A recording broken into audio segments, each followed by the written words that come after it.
आज हम बात करेंगे 19 सितंबर के करंट अफेयर्स के बारे में। 19 सितंबर के करंट अफेयर्स। चलिए फिर करते हैं क्लास को शुरू।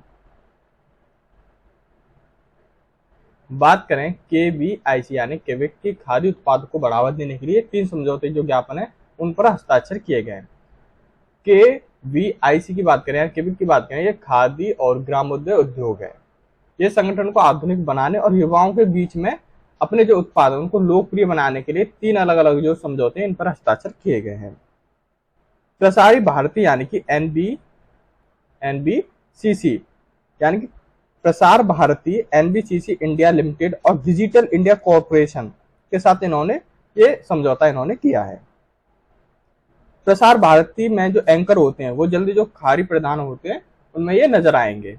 जो खादी के कपड़े होंगे उनमें ये पहनते हुए उनको नजर आएंगे, प्रसार भारती के जो एंकर हैं। ठीक है, एंकर। NBCC यानी कि इंडिया लिमिटेड देश भर में KVIC के लिए नए आधुनिक बुनियादी जो ढांचे हैं उनका ये निर्माण करेगा। जो करेगा NBCC, ठीक है, जो करेगा KVIC के लिए आधुनिक बुनियादी जो ढांचे होते हैं उनका ये निर्माण करेंगे। ठीक है, वीडियो अच्छी लगा रही लाइक शेयर एंड सब्सक्राइब जरूर कर लिया करो। चलते हैं नेक्स्ट पे। नेक्स्ट की बात करें, संयुक्त राष्ट्र जो महासभा है उसने SDGs जो लक्ष्य हैं उनको तेजी से आगे लाने के लिए घोषणा को इसको अपनाया है। 18 सितंबर 2023 विश्व जो नेता हैं उनको 17 सतत विकास लक्ष्यों को SDGs यानी कि सतत विकास लक्ष्य उनको लागू करने पर कार्रवाई में तेजी लाने के लिए एक घोषणा की गई है, जिसमें संयुक्त राष्ट्र जो महासभा है उसके जो उच्च स्तरीय 78वां सत्र यानी कि 18 सितंबर 2023 को SDGs जो शिखर सम्मेलन इसके साथ ये शुरू हुआ था। शिखर सम्मेलन में 2030 तक जो एजेंडा है वो इसके 17 सतत विकास लक्ष्य यानी SDGs के कार्यान्वयन की समीक्षा की जाएगी। ठीक है, चलिए चलते हैं नेक्स्ट पे। नेक्स्ट की बात करें, नेक्स्ट है हमारा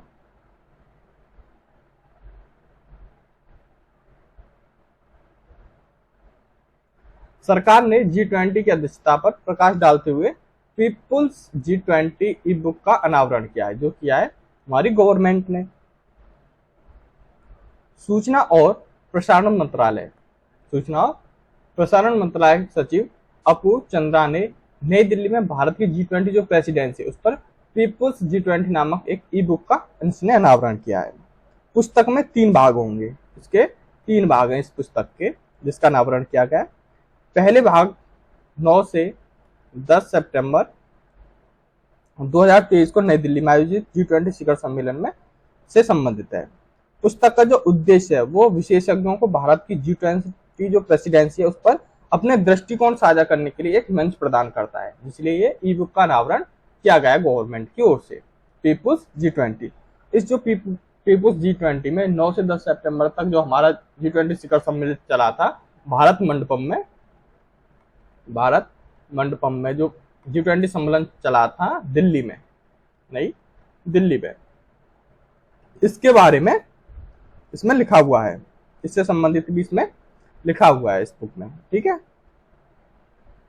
जिसके लिए इस पुस्तक का जो मेन उद्देश्य है वो विशेषज्ञों को भारत की जो G20 प्रेसिडेंसी है उस पर अपने दृष्टिकोण को साझा करने के लिए एक मंच प्रदान करता है। ठीक है, चलिए अब चलते हैं नेक्स्ट क्वेश्चन की बात करें। IREDA इसने परियोजनाओं को वित्त पोषण हेतु बैंक ऑफ महाराष्ट्र के साथ इन्होंने हस्ताक्षर किए हैं। भारतीय नवीकरण ऊर्जा विकास एजेंसी जिसे बोलते हैं हम IREDA, यह हमारी भारतीय नवीकरणीय ऊर्जा विकास एजेंसी, इसने नवीकरण ऊर्जा परियोजना के लिए सहऋण और ऋण सिंडिकेशन को बढ़ावा देने के लिए बैंक ऑफ महाराष्ट्र के साथ इन्होंने एक समझौता ये किया गया है। ठीक है, इस संयोग का जो उद्देश्य है वो पूरे भारत है उसमें नवीकरण ऊर्जा परियोजनाओं के विविध स्पेक्ट्रम के लिए वित्त पोषण की सुविधा प्रदान करना है। ठीक है, और बैंक ऑफ महाराष्ट्र ने IREDA द्वारा जारी जो ब्रांड है उसमें निर्देशित जो नियम है उनको शर्तों के अनुसार इसमें निवेश कर सकते हैं। ठीक है, ओके, चलते हैं नेक्स्ट पे। नेक्स्ट की बात करें तो भारतीय नौसेना ने सेमिनार स्वावलंबन को दूसरा संस्करण अक्टूबर में ये आयोजित किया जाएगा, जो क्या है भारतीय नौसेना के लिए। ठीक है, भारतीय नौसेना के नौसेना नवाचार और स्वदेशीकरण यानी कि NIIO इसने सेमिनार के द्वारा संस्करण स्वावलंबन 2023 को 4 से 5 अक्टूबर 2023 के लिए निर्धारित किया गया, यानी 4 से 5 अक्टूबर के लिए ये निर्धारित किया गया है। भारतीय नौसेना आजादी का जो अमृत महोत्सव है इसके हिस्से के रूप में कम से कम जो 75 प्रौद्योगिकी यानी उत्पादों को विकसित करने के लिए ये प्रतिबद्ध है। स्वावलंबन 2023 इन 75 प्रोटोटाइपों का प्रदर्शन करेगा, जिसमें कुछ जो आशाजनक प्रौद्योगिकियां उनको लैब डेमो भी इसमें शामिल किया जाएगा। ठीक है, चलिए अब बात करते हैं नेक्स्ट की बात करें तो कर्नाटक के होयसल मंदिर यानी इसको यूनेस्को का विश्व धरोहर में सूची में से शामिल किया गया। कर्नाटक के होयसल मंदिर, क्वेश्चन पूछ लिया जाता है होयसल मंदिर यूनेस्को का विश्व धरोहर किसे शामिल किया गया, तो ये कर्नाटक के होयसल जो मंदिर है इसको किया गया है यूनेस्को का विश्व धरोहर। ठीक है, कर्नाटक के होयसल मंदिरों की पवित्र समूह को संयुक्त राष्ट्र शैक्षिक विज्ञान और सांस्कृतिक संगठन जिसे बोलते हैं हम यूनेस्को, इसको विश्व विरासत सूची में अंकित किया गया इस मंदिर को, होयसल मंदिर को, जो कि कर्नाटक में पड़ता है। कर्नाटक में बेलूर, हेलेबिट और सोमनाथपुरा के होयसाल मंदिर भारत का 42वां यूनेस्को विश्व धरोहर स्थल है। ये कर्नाटक में बेलूर, हलेबीड और सोमनाथपुरा के होयसाल मंदिर है ना, भारत का 42वां यूनेस्को विश्व धरोहर स्थल है ये। ठीक है, इन मंदिरों का जो निर्माण है, अगर निर्माण की बात की जाए, इन मंदिरों का निर्माण कब हुआ था, तो 11वीं से 14वीं शताब्दी, 11वीं से 14वीं शताब्दी के बीच होयसाल राजवंश के शासनकाल के दौरान किया गया था। ठीक है, अगर पूछ लिया जाता है जो मंदिर है कर्नाटक में इनका निर्माण कब किया गया, तो 11 से 14वीं शताब्दी के बीच होयसाल जो राजवंश था, जिनका नाम है होयसाल राजवंश के शासनकाल के दौरान इनका निर्माण कराया गया था। क्वेश्चन हमारा ये बनता है यूनेस्को विश्व धरोहर स्थल में होयसाल जो मंदिर है इसको शामिल किया गया, जो कि पड़ता है कर्नाटक में। ठीक है, चलिए अब चलते हैं नेक्स्ट पे। नेक्स्ट की बात करें रक्षा और विज्ञान पर भारत मलेशिया की 10वीं बैठक नई दिल्ली में ये आयोजित की है, जो की जाएगी रक्षा और विज्ञान के मुद्दे पर। रक्षा और विज्ञान प्रौद्योगिकी और उद्योग के सहयोग पर भारत मलेशिया जो है ये संयुक्त उप समिति की 10वीं जो बैठक वो 18 सितंबर 2023 को ये नई दिल्ली में आयोजित की जाएगी। ठीक है, बैठक के दौरान दोनों देशों के बीच मौजूदा रक्षा अनुसंधान और उद्योग सहयोग के बीच में समीक्षा में की जाएगी और आपसी जो से जुड़े हुए जो मुद्दे हैं उन पर चर्चा की जाएगी। भारत मलेशिया के जो मुद्दे हैं, आपसी जो मुद्दे हैं, उन पर भी जो बैठक होगी 10वीं बैठक, इसमें इन पे भी चर्चा की जाएगी। ठीक है, ओके, अब चलते हैं नेक्स्ट पे। नेक्स्ट की बात करें AAI ने 2 नए वीर 360 विमान जो है वो AAI उड़ान निरीक्षण बेड़े में उनको शामिल किया गया है। ठीक है, B360 जो विमान है इनको शामिल किया गया, यानी भारतीय हवाई अड्डा प्राधिकरण जिसे बोलते हैं हम AAI, ये हमारा भारतीय हवाई अड्डा प्राधिकरण है, जिसने अपने जो बेड़ा होता है उसमें उन्नत उड़ान निरीक्षण प्रणाली में से लैस 2 नए B360 प्रकार के विमान शामिल इसमें किए गए हैं। ठीक है, B360, ठीक है, इस प्रकार के इसमें जो विमान है वो शामिल किए गए हैं, जो किए गए हैं भारतीय हवाई अड्डा प्राधिकरण के द्वारा। नया जो विमान है AAI यानी कि भारतीय हवाई अड्डा प्राधिकरण के द्वारा भारत के जितने भी हवाई अड्डे हैं उन पर ग्राउंड रेडियो नेविगेशनल विजुअल सहायता की समझ पर उड़ान अंशांकन को पूरा करने में ये मदद करेगा। ठीक है, 1959 में बमरौली इलाहाबाद में जो स्थापित है, जिसे प्रयागराज के नाम से भी अब जाना जाता है, जो पहले इसका नाम इलाहाबाद था अब इसे प्रयागराज बोलते हैं, वो 1959 में FIU FIU के 1986 में सफदर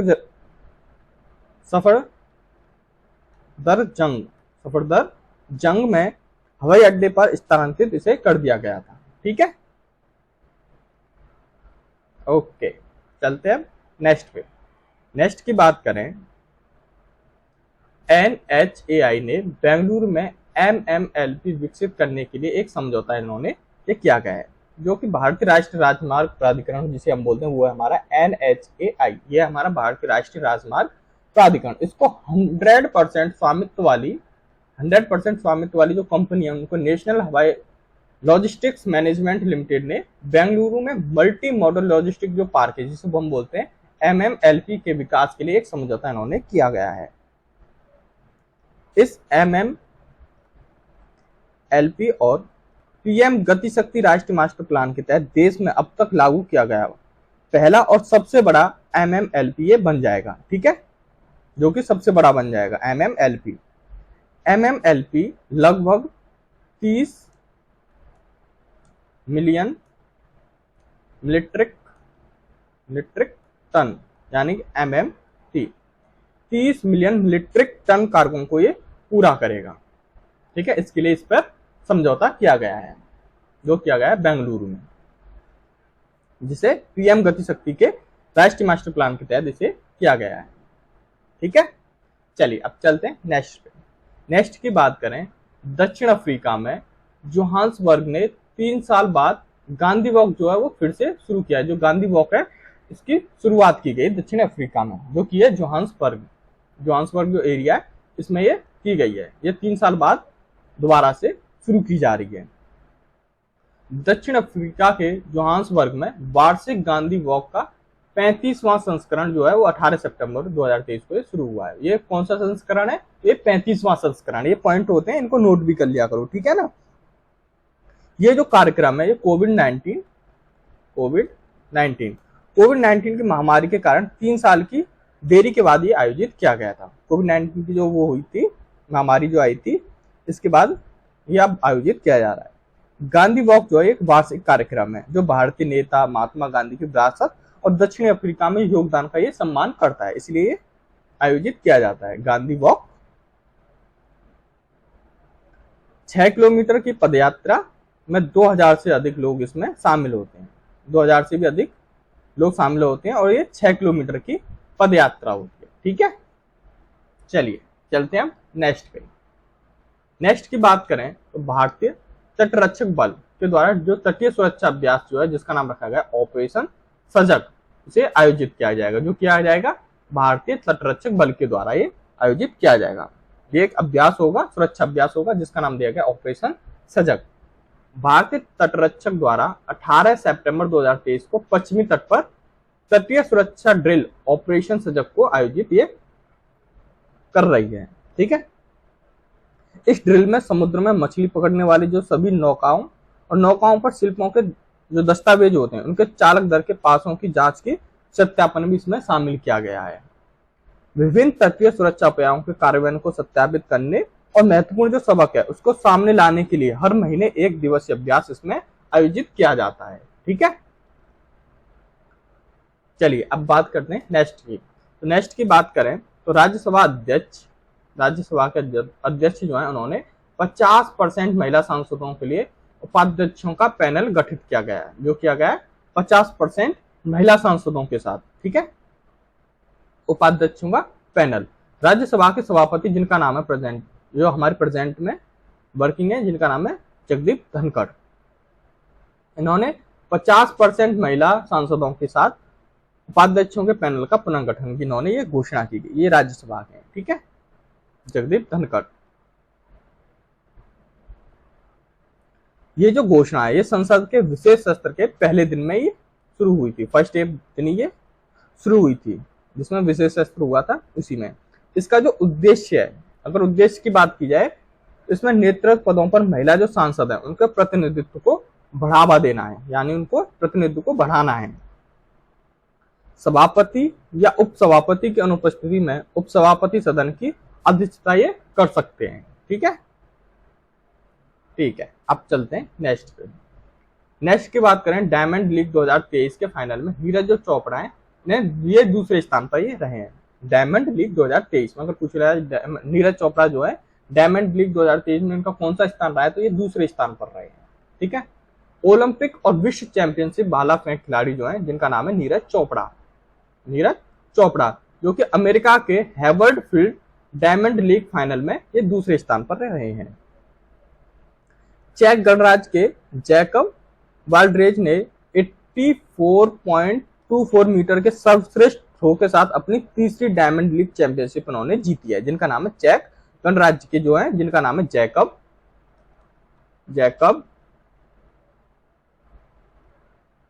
एक मिनट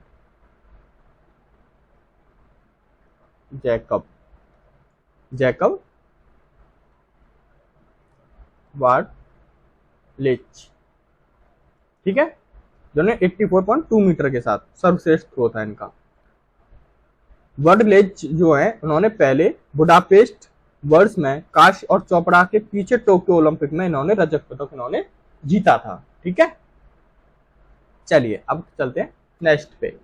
नेक्स्ट की बात करें, भारतीय मूल के जिनका नाम है निहार मालवीय को पेंगुइन रैंडम हाउस का सीईओ नियुक्त किया गया है। निहार मालवीय को पेंगुइन रैंडम जो हाउस है उसका सीईओ नियुक्त किया, ये एक भारतीय मूल के हैं। ठीक है, भारतीय मूल के प्रकाशन कार्यकारी निहार मालवीय को न्यूयॉर्क स्थित अंतरराष्ट्रीय प्रकाशन समूह पेंगुइन रैंडम जो हाउस है उसके सीईओ के रूप में इन्हें नामित किया गया है।